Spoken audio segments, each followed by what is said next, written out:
Hello students, நம்ம இன்னைக்கு இந்த வீடியோவில் என்ன பார்க்க போகிறோம்னா எக்ஸசைஸ் 11.2ல் கொஷின் நம்பர் 3 பார்க்க போகிறோம்.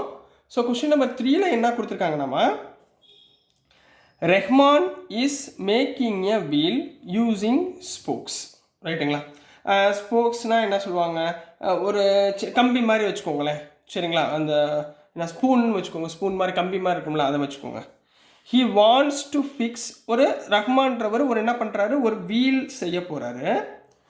To fix equal spokes in such a way that the angle between any pair of consecutive spokes are equal. அதாவது ஒரு ஸ்போக்ஸ்னால் இந்த மாதிரி வச்சுட்டு, சரிங்களா, ஒரு வீல் வந்து உங்களுக்கு ஃபார்ம் பண்ண போகிறார் ரஹ்மான்றவர். இதில் ஸ்போக்ஸ் இப்படி வைக்கிறார், இது இந்த மாதிரி வைக்கிறாருமா. இதில் இதோட ஆங்கிள்ஸ் எல்லாமே கன்சிக்யூட்டிவ்னா அடுத்தடுத்து, சரிங்களா, அடுத்தடுத்து உள்ள ஆங்கிள் எல்லாமே என்னவா இருக்கணும், ஈக்குவலாக இருக்கும். இப்போ ஃபார் எக்ஸாம்பிள்மா ஒரு வீல்மா இப்படி போடுறான்னு வச்சுக்கோங்களேன். இப்போ எல்லாமே என்னவா இருக்கும், 90 டிகிரியாக இருக்குமா, மேலேயும் கீழேயும் 90 டிகிரியாக இருக்குமா. இப்போ இதுக்கு எத்தனை டிகிரி இருக்கும், ஒரு சர்க்கிளுக்கு எத்தனை டிகிரி, 360 டிகிரி. ஒரு சர்க்கிள்னா 360 டிகிரி. இங்கே எத்தனை ட்ரையாங்கிள் இருக்குது பாருங்கள், 1 2 3 4 5 6 7 8. அப்போ 360 டிவைடட் பை 8ஆல் டிவைட் பண்ணிங்கன்னா உங்களுக்கு இந்த உள்ளுக்குள்ளே இருக்கிற ஆங்கிள்ஸ்லாம் ஃபைன் பண்ணிடலாம். ஏன்னா இங்கே என்ன சொல்கிறாங்கன்னா, pair of consecutive angles are equal அப்படின்னு ஒரு வார்த்தை சொல்கிறாங்க. ஒவ்வொரு ஆங்கிளுமே என்னவா இருக்கும், ஈக்குவலாக இருக்கும் அப்படின்னு சொல்கிறாங்க. கொஸ்டின் அண்டர்ஸ்டாண்ட் ஆகுதா? சரி. Help him by completing the following table. ஒரு டேபிள் கொடுத்துருக்காங்க. என்ன கொடுத்துருக்காங்க, number of spokes angle between a pair of consecutive spokes. அதாவது இப்போ உங்கள் கையில் வந்து நம்பர் ஆஃப் ஸ்போக்ஸ் கொடுத்துருக்காங்கம்மா, 4 ஸ்போக் கொடுத்துருக்காங்க. அப்போ இதோடைய angle between a pair of consecutive spokes வந்து, அதாவது ஆங்கிள் எவ்வளவுனா, இப்போ உங்களுக்கு என்ன சொன்னேன், இது ஒரு வீலு, சரிங்களா, 4 கன்சிக்யூட்டிவ் நம்பர் ஆஃப் ஸ்போக்ஸ் 4 வைக்கிறார், 1 2 3 4. அப்போ இதோட ஆங்கிள் என்னவா இருக்கும், 90 டிகிரியாக இருக்குமா. அதுதான் இங்கே 90 டிகிரின்னு கொடுத்துருக்காங்க. ரைட்டுங்களா? இப்போ 6, இப்போ ஒரு வீல் இருக்குது, இதுக்கு 6னா 1 2 3 4 5 6. அப்போ 6னா இதோட ஆங்கிள் என்னவா இருக்குது, 60 டிகிரியாக இருக்கும். இதோட ஆங்கிள் 60 டிகிரியாக இருக்கும். இதே மாதிரி 8ஆக பிரித்தா இந்த மாதிரி 8ஆக பிரித்தா எவ்வளவு ஆங்கிள் வரும், 10ஆக பிரித்தா எவ்வளோ ஆங்கிள் வரும், 12ஆக பிரித்தா எவ்வளோ ஆங்கிள் வரும் அப்படின்றத நீங்கள் ஃபைன் பண்ணி சொல்லியிருக்காங்க. அதே மாதிரி உங்களுக்கு இன்னொன்று என்ன செய்ய சொல்லியிருக்காங்கன்னா, சப்டிவிஷன் 1 2 3ன்னு கொடுத்துருக்காங்க. அந்த 3 சப்டிவிஷனில் உள்ள கொஸ்டினையும் உங்களுக்கு கண்டுபிடிச்சி சொல்லியிருக்காங்கம்மா. ஸோ அதை நம்ம என்ன பண்ணுவோம், ஒவ்வொன்றா ஃபைன் பண்ணுவோம். சரிங்களா? இப்போது சப்டிவிஷன் நம்பர் 1 பார்க்க போகிறோம்.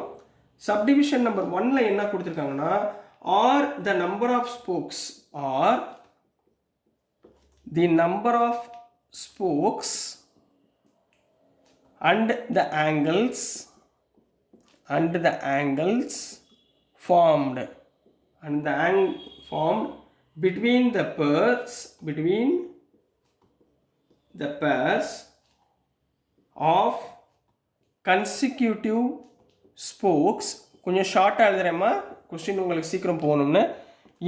இன்வர்ஸ் ப்ரொபோர்ஷன் அப்படின்னு கேட்டிருக்காங்கம்மா. அதாவது இதுக்கு என்ன அர்த்தம்னாம்மா, இப்போ அவங்க ஒரு ஆங்கிள் செப்பரேட் பண்ணுறாங்க. இப்போ 4ஆக பிரிக்கிறப்ப டேபிள்காரம் பாருங்களேன், இப்போ 4 ஸ்போக்ஸ் இருக்கிறப்ப உங்களுக்கு ஆங்கிள் என்னவா இருக்குன்னு சொல்கிறாங்க, 90 டிகிரின்னு சொல்லியிருக்காங்களா டேட்டாவில். இதே இடத்துல உங்களுக்கு 6 ஆங்கிளாக செப்பரேட் பண்ணுறப்ப ஆங்கிள் என்ன சொல்கிறாங்க, 60 டிகிரின்றாங்க. இப்போ நீங்கள் 8 10 12 இதை பூரா கண்டுபிடிக்க தேவையில்லை. இப்போ இருக்கட்டும், இது ரெண்டையும் வச்சு நீங்கள் இன்வர்ஸ் ப்ரொபோர்ஷனாக இல்லையா அப்படின்றதான் ஃபஸ்ட் கேள்வி. சரிங்களா? இப்போ 4 இருக்கிறப்ப 90, இது இன்க்ரீஸ் ஆகுது, 6ஆக இன்க்ரீஸ் ஆகிறப்ப இந்த ஆங்கிள் என்னமாகுது, டிக்ரீஸ் ஆகுதுங்களா. அப்போ ஒரு சைடு இன்க்ரீஸ் ஆகுது, ஒரு சைடு டிக்ரீஸ் ஆகுது. அப்போ இது என்ன proportion, yes it is inverse proportion அப்படின்னு எழுத போகிறீங்க. So this is the answer for subdivision number 1. புரிஞ்சுங்களாமா? இப்போ நெக்ஸ்ட்டு சப்டிவிஷன் நம்பர் 2 பார்க்க போகிறோம். என்ன கொடுத்துருக்காங்கன்னா, calculate the angle between the pair of consecutive spokes on a wheel with 15 spokes. இப்போ என்ன அவங்க கேட்குறாங்க, இப்போ 15 ஸ்போக் வச்சுருக்காங்க. இங்கே 12 வரைக்கும் தான் டேட்டாவில் கேட்டிருக்காங்க. இப்போ 15 ஸ்போக்ஸ் கொடுத்துட்டாங்கன்னா நீங்கள் இதில் எவ்வளவு ஆங்கிள் வரும், 15 ஸ்போக்ஸ் கொடுத்தா எவ்வளோ ஆங்கிள் வரும் அப்படின்றத கேட்டிருக்காங்க. புரிஞ்சுங்களா? இதை நம்ம எதை யூஸ் பண்ண போகிறோம், பை யூஸிங் இன்வர்ஸ் ப்ரொபோர்ஷனில் கண்டுபிடிக்கணும். By using inverse proportion. சரிங்களா? இன்வர்ஸ் ப்ரொபோர்ஷன்லாம் கண்டுபிடிக்கலாம், இல்லை டேரெக்டாக உங்களுக்கு தெரிஞ்ச மெத்தட்லையும் கண்டுபிடிக்கலாம். சரிங்களா? இப்போ இன்வர்ஸ் ப்ரொபோர்ஷன்லாம் என்னன்னு பாருங்களேன். இப்போ இங்கே 4 ஆங்கிள் 90 டிகிரி இருக்கா, 4 ஸ்போக்னா 90 டிகிரி, 15 ஸ்போக்னா எவ்வளவு டிகிரின்னு கேட்குறாங்க. ரைட்டுங்களா? நான் இப்போ எவ்வளவுன்றதை நான் எக்ஸ்ன்னு எடுத்துக்கவா? ரைட்டுங்களாம்மா? அப்போ இது ரெண்டையும் என்ன பண்ணணும், மல்டிப்ளை பண்ணணும். சரிங்களா? அப்போது 4 × 90 = 15 × x. 15 × x. அப்போ 4 × 90 = 15 × x. 4 × 90 எவ்வளவு, 360 டிகிரிங்களா? 360 டிகிரி = 15 × x. ரைட்டுங்களா? இப்போ இந்த எக்ஸால் நம்ம கண்டுபிடிக்கணும். எக்ஸுன்றது தான் இந்த டேர்ம். அப்போ x = 360 degree divided by 15. 360 degree divided by 15, 15ஆல் கேன்சல் பண்ணால் எவ்வளோ வரும், 24 டிகிரி.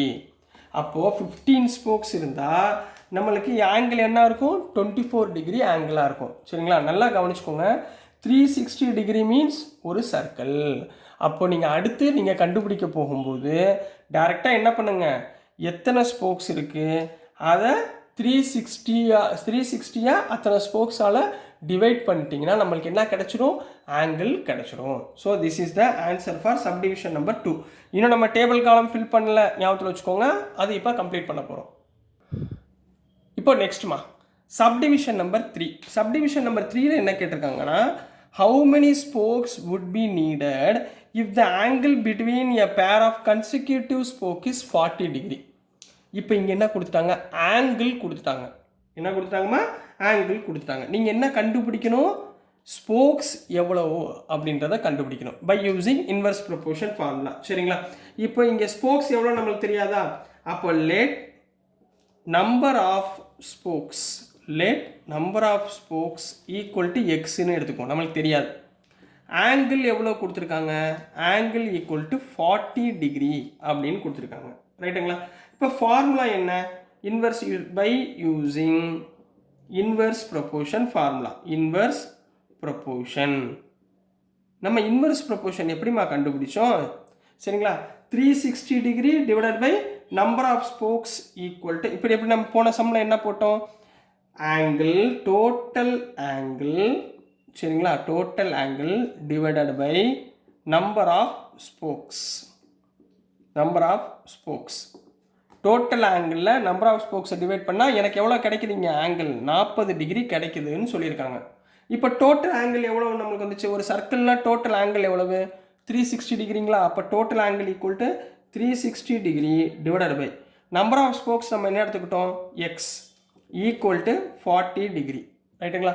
இப்போ எக்ஸை இங்கே கொண்டு போயிருங்க, 40 டிகிரியை கீழே கொண்டு வந்துடுங்க. அப்போ என்ன வந்துடும், 360 degree divided by 40 degree = x. ரைட்டுங்களா? 0 0 கேன்சல் பண்ணுங்க. 4 1s are 4, 4 9s are 36. அப்போ x = 9. எக்ஸ்னா என்ன சொன்னோம், number of spokes. therefore number of spokes needed is 9 அப்படின்னு கம்ப்ளீட் பண்ண போறீங்க. So this is the answer for subdivision number 3 கண்ணா. புரியுங்களா? 3 சப்டிவிஷன் முடிச்சாச்சு. இப்போ நம்ம அந்த டேட்டா கொடுத்துருக்காங்களா, அதில் உள்ள ஆங்கிளை ஃபைண்ட் பண்ண போகிறோம் by using this formula, total angle by number of spokes. ஓகேங்களா? இப்போமா இந்த டேட்டா கொடுத்துருக்காங்க, இதை நம்ம ஃபில் பண்ண போகிறோம். மேலே உள்ளது நம்பர் ஆஃப் ஸ்போக்ஸ் கொடுத்துருக்காங்க, கீழே உள்ளது ஆங்கிள்ஸ். ரைட்டுங்களா? நம்மளுக்கு ஃபார்முலா என்ன தெரியும், இப்போ 4 ஸ்போக்ஸ் 6 ஸ்போக்ஸ், இப்போ 8 ஸ்போக்ஸ் பார்க்க போகிறோம். டோட்டல் ஆங்கிள் ஆஃப் வீல் என்னம்மா, டோட்டல் ஆங்கிள் ஆஃப் வீல் என்ன கண்ணா நம்ம படிச்சிருக்கோம், டோட்டல் ஆங்கிள் ஆஃப் வீல்னா 360 டிகிரிங்களா, 360 டிகிரி. ரைட்டுங்களா? இப்போ மொதல் 8 ஸ்போக்ஸ் பாருங்கள்.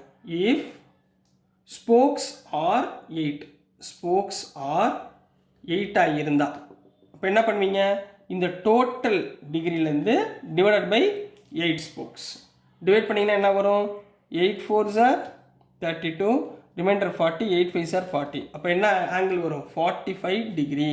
அப்போது இந்த இடத்துல என்ன எழுதணும், 45 டிகிரி. புரிஞ்சுங்களா? இப்போ அதே இடத்துல இஃப் ஸ்போக்ஸ் ஆர் 10 ஸ்போக்ஸ் இருந்துச்சுன்னா டோட்டல் ஆங்கிள் எவ்வளவு, 360 டிகிரி டிவைடட் பை 10. 10 0 0 கேன்சல் பண்ணிடலாமா? So answer is 36 degree. So இந்த இடத்துல என்ன எழுதுவீங்க, 36 டிகிரி. புரிஞ்சுங்களா? இப்போ அதே இடத்துல if spokes number of spokes are last என்ன கொடுத்துருக்காங்க, 12 கொடுத்துருந்தா 360 டிகிரி டிவைடட் பை 12. 12 டிவைட் பண்ணுமா, பண்ண தெரியுமா? 2 டேபிளில் கேன்சல் பண்ணுங்கள். 2 6 are 12, 6 டேபிளில் கேன்சல் பண்ணாமே. 6 2s are 12, 6 6 are 36. So 60 degree. 2 1s are 2, 2 30s are 60. So answer is 30 degree. இங்கே என்ன பண்ணுவீங்க, 30 டிகிரி. அப்போ 8 ஸ்போக் இருந்தால் 45 டிகிரி, 10 ஸ்போக்ஸ் ஆச்சுன்னா 36 டிகிரி, 12 ஸ்போக்ஸ் ஆகியிருந்தால் 30 டிகிரின்னு கம்ப்ளீட் பண்ண போகிறீங்க. So this is the answer for question number 3 கண்ணா. ஸோ டியர் ஸ்டூடெண்ட்ஸ், நான் அனுப்புகிற வீடியோஸ் உங்களுக்கு புரிஞ்சிருக்கும் நம்புகிறேன். புரிஞ்சிருந்துச்சுன்னா பிடிச்சிருந்துச்சுன்னா மறந்துடாமல் லைக் பண்ணுங்கள், ஷேர் பண்ணுங்கள், மறக்காமல் சப்ஸ்கிரைப் பண்ணி சப்போர்ட் பண்ணுங்கள் ஸ்டூடெண்ட்ஸ். தேங்க்யூ.